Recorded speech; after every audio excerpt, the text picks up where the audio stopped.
નમસ્કાર, આપ જોઈ રહ્યા છો નેશન પ્લસ ન્યૂઝ. હું છું આપની સાથે હેતલ ભગત.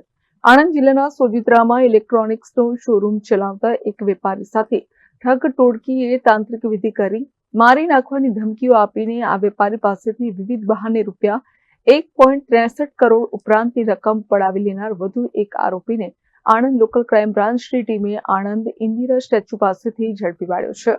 આણંદ જિલ્લાના સોજિત્રા ગામમાં મહી કેનાલ ઓફિસની સામે આવેલ હામી સોસાયટીમાં રહેતા કામિલભાઈ ઇકબાલભાઈ વોરા ગામમાં જ ઇલેક્ટ્રોનિક્સનો શોરૂમ ચલાવે છે. તેઓ ગત તારીખ 5/1/2024ના રોજ સાંજના સમયે પોતાના ઇલેક્ટ્રોનિક્સના શોરૂમમાં હાજર હતા. તે વખતે તેમના ફળિયામાં રહેતા જાવેદ અયુબ વોરા શોરૂમ ગયા હતા અને જણાવ્યું હતું કે મારા બનેવી સફી મોહમ્મદ સબૂર વોરાને ભાડે મકાન લેવાનું છે. કોઈ મકાન હોય તો બતાવજો. જેથી કામિલભાઈએ સમીર પાર્ક સોસાયટીમાં આવેલ પોતાના મિત્ર મોહસિનભાઈ અબ્દુલ જબ્બાર વોરાનું મકાન જાવેદભાઈના બનેવી સફી મોહમ્મદ વોરાને ભાડેથી અપાવ્યું હતું. 2 દિવસ બાદ સફી મોહમ્મદ સબૂર વોરા તેમના પુત્ર સાહિલ સફી મોહમ્મદ સબૂર વોરા પત્ની ઇમરાબાને તથા શિરાજ મોહમ્મદ સૈયદભાઈ વોરા અને અયાન સિરાજ વોરા અને સફી આ કામિલની દુકાને ગયા હતા અને જણાવ્યું હતું કે મુંબઈ ખાતે દહીસરમાં અમારું ટેન્ડર ઓએનજીસીમાં ચાલુ હતું, જેમાં 400 જેટલા મજૂરો કામ કરતા હતા, જેમાં 2 માણસો મરણ જતા અમારું ટેન્ડર રોકાઈ ગયેલ છે. જે ટેન્ડર ખોલવા માટે ઓએનજીસીના ઓફિસરને 8 લાખ રૂપિયાનો વ્યવહાર કરવાનો છે, પરંતુ બેંક એકાઉન્ટ પણ બ્લોક કરી દીધેલ છે. તેમ કહી 8 લાખ રૂપિયા ઉછીના માંગ્યા હતા અને આ રૂપિયા 7 દિવસમાં પરત આપવાની બાહેધરી આપી હતી.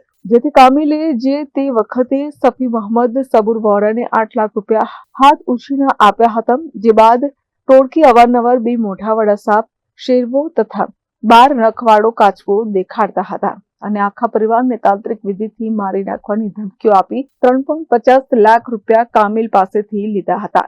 તદુપરાંત પરિવારને તાંત્રિક વિધિમાંથી બચાવવા માટે એક દિવસના 21,000 રૂપિયા લેખે 60 દિવસના 12.60 લાખ રૂપિયા કામિલ પાસેથી લીધા હતા. એટલું જ નહીં, આ ઉપરાંત ટોળકી હીરા છોડાવવા માટે, સોનાના બિસ્કિટ લેવા માટે, મકાન વેચાણ રાખવા માટે, મિત્રના બીમાર દીકરાની સારવાર માટે, તાંત્રિક વિધિનો સામાન લેવા માટે, મુંબઈના સ્ક્રેપ માટે રૂપિયા છોડાવવા સહિતના વિવિધ બહાના કાઢી કામિલ પાસેથી કુલ 1,63,33,511 પડાવી લીધા હતા.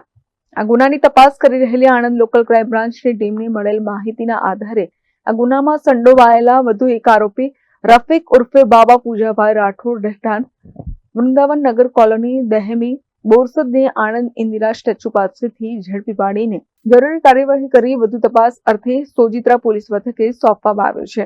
આણંદથી દિનેશ પટેલની સાથે Hiren Shah, nation plus news, Khambhat. સમાચારોના સતત અપડેટ મેળવવા માટે અમારી નેશન પ્લસ ન્યૂઝની યુટ્યુબ ચેનલને સબસ્ક્રાઇબ કરો, બેલ આઇકન દબાવો અને જોડાયેલા રહો ફેસબુક, ઇન્સ્ટાગ્રામ અને ટ્વિટર પર.